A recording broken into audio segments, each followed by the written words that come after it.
তো ঈদে মিলাদুন নবী উপলক্ষে ছোট্ট একটা কথা, এটাই কিতাবটা মিশরে ছাপানো। এই কিতাবটা আজ থেকে প্রায় 1000 বছর আগে ছাপানো। কয় হাজার? আর নিমাতুল কুবরা আলাল আলাম ফি ওয়ালদি মাউলিদিন নবী সাল্লাল্লাহু আলাইহি ওয়াসাল্লাম। সুবহানাল্লাহ, 1000 বছর আগে কিতাব লেখা। আমার নবীজির মিলাদুন নবী অনুষ্ঠান উপলক্ষে বিশ্বের শ্রেষ্ঠ নিয়ামত, জোরে বলুন সুবহানাল্লাহ। আর নিমাতুল কুবরা আলাল আলাম, সেই কিতাব, এই কিতাব লিখেছেন ইমাম শিহাবুদ্দিন হাইথামি রহমতুল্লাহি আলাইহি, খালিস একজন আল্লাহর ওলি এবং সেকারাবি। সুবহানাল্লাহ বলেন। তিনি লিখেছেন আজ থেকে প্রায় 1000 বছর আগে সেই কিতাব আর নিমাতুল কুবরা আলাল আলাম, আরবি ভলিউম, মিশরে ছাপানো। এখানে লেখা রয়েছে 7 পৃষ্ঠার ভিতরে। দেখুন একটা ছোট্ট কথা বলি, ফাসলুন ফি বায়ানে ফজলে মাউলিদিন নবী সাল্লাল্লাহু আলাইহি ওয়াসাল্লাম, নবীজির মিলাদ মাহফিলের ফজিলতের বর্ণনার অধ্যায়। কালা আবু বকর সিদ্দিক রাদিয়াল্লাহু তাআলা আনহু, আবু বকর সিদ্দিক বুঝতেছেন? আবু বকর সিদ্দিক রাদিয়াল্লাহু তাআলা আনহু বলেন, মান যেবা যারা আনফাকা অর্থ ব্যয় করে, সময় ব্যয় করে, শ্রম দেয়, যারা সহযোগিতার হাত প্রসার করে, যারা বিভিন্ন ভাবে আল্লাহর সন্তুষ্টির জন্য এক জায়গায় কাজ করে, কি আনফাকা ব্যয় করে, দিরহামান আলা কিরাতে মাউলিদিন নবী সাল্লাল্লাহু আলাইহি ওয়াসাল্লাম, নবীজির মিলাদের পক্ষে, ঈদে মিলাদুন নবীর পক্ষে, মিলাদ কিয়ামের পক্ষে যারা অর্থ সময় শ্রম ব্যয় করে, কানা রফিকি, রফিকুন মানে বন্ধু, ইয়ায়ে মুতাকাল্লিম, আমি আবু বকরের তারা ফিল জান্নাহ, জান্নাতের বন্ধু হয়ে থাকবে। কারণ ওমর ফারুক রাদিয়াল্লাহু তাআলা আনহু, ওমর ফারুক রাদিয়াল্লাহু আনহু বলেন, দ্বিতীয় খলিফা, মান আযযামা মাউলিদান নবী সাল্লাল্লাহু আলাইহি ওয়াসাল্লাম, যে ব্যক্তি নবীজির মিলাদ মাহফিলকে প্রাধান্য দেয়, মিলাদ মাহফিলের জন্য অর্থ সময় শ্রম ব্যয় করে, ওই মানুষগুলো ফাকাদ আহিয়াল ইসলাম, ওরা যেন ইসলামটাকেই জিন্দা করলো। উসমান গনি জিন্নুরাইন রাদিয়াল্লাহু তাআলা, আমার নবীর 2 কন্যাকে বিবাহকারী উসমান গনি জিন্নুরাইন, এক কন্যাকে বিয়ে করলেন, মেয়েটা মারা গেল, দ্বিতীয় কন্যা উম্মে কুলসুমকে বিয়ে দেওয়া হলো, 2 কন্যাকে বিবাহ করেছেন, এই জন্য ওনার নামের আগে থাকলো জিন্নুরাইন, 2 নূরের অধিকারী। নবীর কন্যারাই নূর, আর বাতিল 72 ফেরকার ধারায় নবী নিজেই মাটির।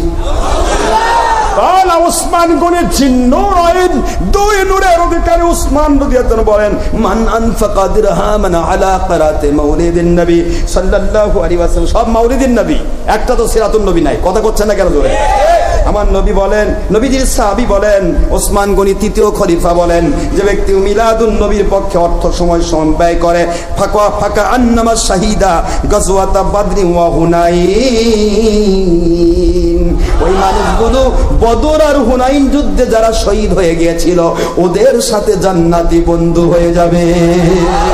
কানা আলী রাদিয়াল্লাহু তাআলা আনহু, চতুর্থ খলিফা হাসান হোসেনের আব্বাজান, মা আমার নবীজির মা যিনি হলেন ফাতেমাতুজ জহরা, তার স্বামী আসাদুল্লাহিল গালিব, পৃথিবীর বাঘ, আমার আল্লাহর বাঘ, যাকে ফতোয়া দেওয়া হয়েছে, সেই আলী রাদিয়াল্লাহু আনহু বলেন, ওয়াজহাহু মান আযযামা, যে ব্যক্তি সময় শ্রম ব্যয় করবে, অর্থ ব্যয় করে, প্রাধান্য দিবে মাউলিদান নবী সাল্লাল্লাহু আলাইহি ওয়াসাল্লাম, নবীজির মিলাদ মাহফিলকে, ওয়া কানা সাবাবান লিকরাতিহি, এই অর্থে যারা অর্থ সময় ব্যয় করবে, লা ইয়াখরুজু মিনাদ দুনিয়া, ওরা দুনিয়া থেকে মরবে না ততক্ষণ, ইল্লা বিল ঈমান, আল্লাহর নবীর মিলাদের পক্ষে, ঈদে মিলাদুন নবীর পক্ষে, মিলাদ কিয়ামের পক্ষে মানুষ যারা, আলী রাদিয়াল্লাহু আনহু বলেন, ওরা আর কখনো বেঈমান হয়ে মরবে না, ওরা ঈমানদার হয়ে কবরে যাবে।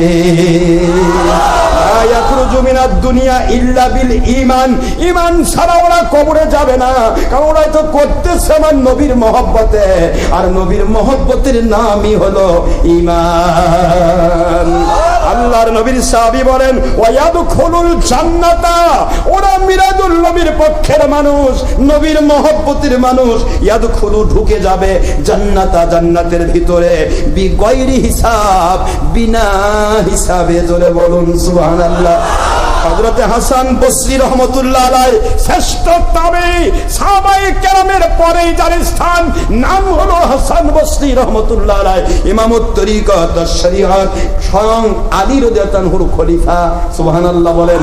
তিনি বলতেছেন, আমি কলা হাসান বসরি রাদিয়াল্লাহু আনহু অদিত্তু, আমি প্রস্তুত আছি, লাউ কানা লি মিসলু জাবালি উহুদিন, আমার কাছে যদি উহুদ পাহাড়ের সমান যাহাবান স্বর্ণ থাকতো,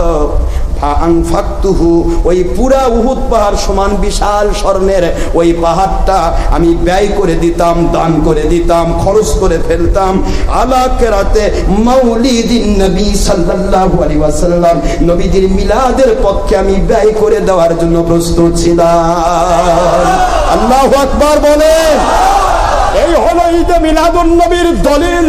হাজার হাজার দলিল যেখানে প্রস্তুত, সেখানে বাতিল কোম্পানি নিজের দলের সাথে হরতাল লং মার্চ ইমানি দায়িত্ব বানাইছে, আর নবীর মিলাদ মাহফিলকে বানাইছে বেদাত, শিরক, অর্থ অপচয়।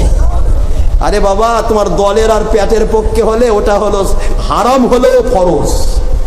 আর নবীর মহব্বতের নাম ঈমান। এই নবীর মহব্বতে যদি মানুষ কোনো অর্থ ব্যয় করে, ওটা অল্প হলেও ওটা যদি সুন্নত হয়, ওটা হয়ে যায় বেদাত আর শিরক। কথা করছেন না কেন জোরে? আল্লাহ আমাদের বোঝার তৌফিক দান করুন।